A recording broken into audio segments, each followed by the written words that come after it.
Ang unang gagawin natin guys ay maglalagay tayo ng 1 cup na tubig sa isang lagayan at tutunawin natin yung cornstarch at harina na tig 1/4 cup. Yan guys, pag nilagay sa tubig, haluin ng mabuti hanggang matunaw guys.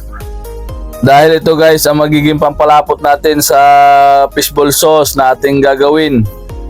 Ang sunod, magpapainit tayo ng kawali at lalagyan natin ng 1 tablespoon na mantika. Dahil igigisa natin ang bawang at saka sibuyas guys. Huwag kayong maglalagay ng maraming mantika guys sa pagluluto ng fishball sauce. Dahil papangit ang itsura nito at pangit din ang lasa guys. Yung bawang at sibuyas, pwedeng mas pino pa ang gagawin nyo. Pwede nyo i-blender kung gusto nyo guys. Ang sunod nating ilalagay ay 1 litrong tubig. Dahil itong ginagawa kong sauce ay para lamang sa mga nag-uumpisa pa lang, kaya 1 litro lang ito guys.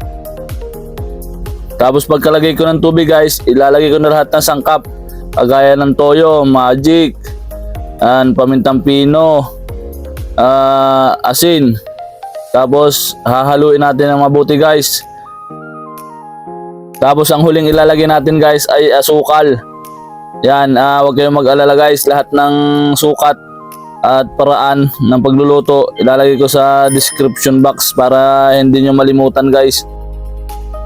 Pag ganyan kumukulo na guys, saka natin ilalagay yung tinunaw na cornstarch at harina guys.